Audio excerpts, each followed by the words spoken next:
शिव ज्ञान सुख दुख।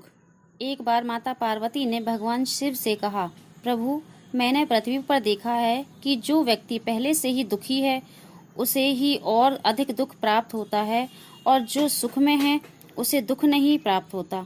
महादेव ने इस बात को समझाने के लिए माता पार्वती को धरती पर चलने के लिए कहा, और दोनों ने मनुष्य रूप में पति पत्नी का स्वरूप लिया और एक गांव के पास डेरा जमाया।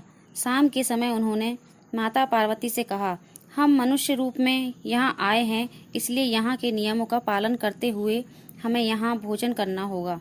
इसलिए मैं भोजन सामग्री का प्रयोग करता हूँ, तुम भोजन बनाओ।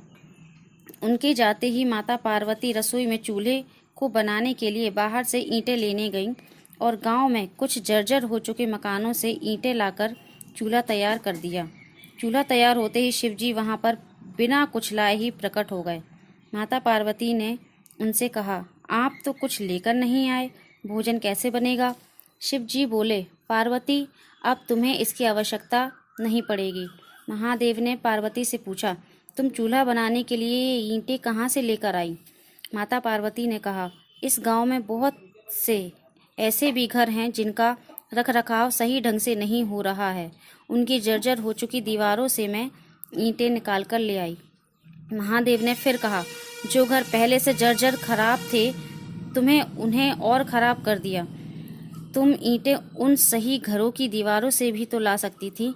माता पार्वती बोली, प्रभु, उन घरों में रहने वाले लोगों ने उनका रखरखाव अच्छी तरह से किया है और वो घर सुंदर भी लग रहे हैं। ऐसे में उनकी सुंदरता को बिगाड़ना उचित नहीं होता। महादेव बोले, पार्वती, यही तुम्हारे द्वारा पूछे गए प्रश्न का उत्तर है। जिन लोगों ने अपने घर का रखरखाव अच्छी तरह से किया है, यानी सही कर्मों से अपने जीवन को सुंदर बना रखा है, उन लोगों को दुख कैसे हो सकता है? मनुष्य के जीवन में जो भी सुखी है और जो दुखी है, वो अपने कर्मों के द्वारा दुखी हैं। इसलिए हर एक मनुष्य को अपने जीवन में ऐसे ही कर्म करने चाहिए जिनसे इतने सुदृढ़ और सुंदर भवन का निर्माण हो कि कोई उनकी एक ईंट भी निकाल ना पाए। स्टोरी अच्छी लगी हो तो लाइक, शेयर और सब्सक्राइब जरूर करें।